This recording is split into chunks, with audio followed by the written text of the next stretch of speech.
હવે આપ છોટાઉદેપુર જિલ્લાનું સમાચાર પત્ર સાંભળશો, જેના લેખક છે રાજેશ રાઠવા.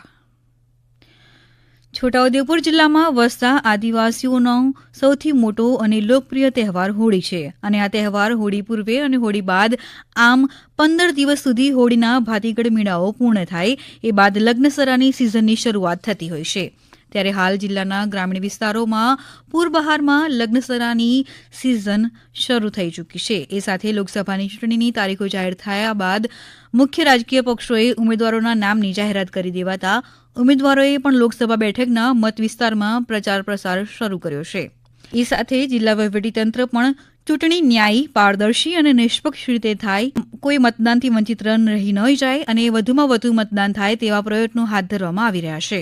છોટાઉદેપુર લોકસભા બેઠકનું સીમાંકન વડોદરા જિલ્લાની ડભોઈ અને પાદરા વિધાનસભા, તો પંચમહાલ જિલ્લાની હાલોલ અને નર્મદા જિલ્લાની નાંદોદ વિધાનસભા સાથે જિલ્લાની સંખેડા, જેતપુર, પાવી અને છોટાઉદેપુર વિધાનસભા બેઠક સાથે 4 જિલ્લાની 7 વિધાનસભા બેઠકોનો સમાવેશ છોટાઉદેપુર લોકસભા બેઠકમાં થાય છે અને આ બેઠકમાં 2356 જેટલા મતદાન મથકો પર ચૂંટણી યોજાનાર છે, જેમાં 9,28,081 જેટલા પુરુષ મતદારો છે, તો 8,86,096 જેટલા સ્ત્રી મતદારો અને અન્ય 15 જેટલા મતદારો મળી કુલ 18,14,192 જેટલા મતદારો પોતાના મતાધિકારનો ઉપયોગ કરી મતદાન કરી શકશે.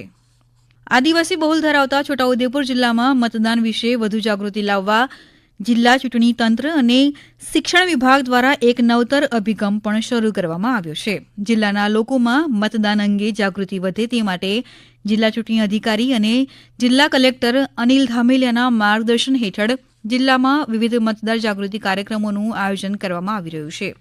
જે અંતર્ગત કવાંટ ખાતે યોજાયેલ પ્રસિદ્ધ ગેરના મેળામાં સ્થાનિક આદિવાસી લોકો દ્વારા લોકોમાં મતદાન અંગે જાગૃતિ આવે તે હેતુથી પરંપરાગત પોશાક, ઢોલ, સંગીત, વાદ્ય સાથે નાટક, નૃત્ય રજૂ કરીને લોકોને મતદાન કરવાનો સંદેશો પાઠવવામાં આવ્યો હતો. કાર્યક્રમના અંતે ઉપસ્થિત સૌએ અચૂક મતદાન કરવાના શપથ લીધા હતા.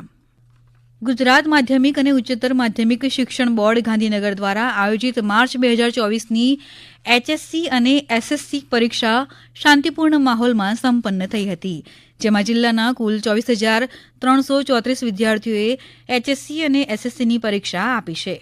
છોટાઉદેપુર જિલ્લામાં લોકસભા સામાન્ય ચૂંટણી 2024 અંતર્ગત ટોલ ફ્રી નંબર જાહેર કરવામાં આવ્યો છે, જેમાં ચૂંટણીલક્ષી ફરિયાદ માટે 1800-233-2646 નંબર પર 24 કલાક ફોન કરી સંપર્ક કરી શકાય તેવી વ્યવસ્થા ઊભી કરવામાં આવી છે.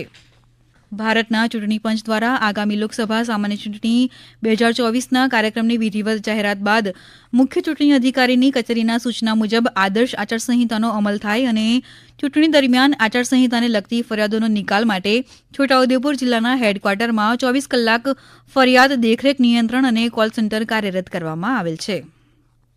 હમણાં જ આપે છોટાઉદેપુર જિલ્લાનો સમાચાર પત્ર સાંભળ્યો, જેના લેખક હતા રાજેશ રાઠવા. આ પ્રસારણ આકાશવાણીના અમદાવાદ વડોદરા કેન્દ્ર પરથી કરવામાં આવ્યું.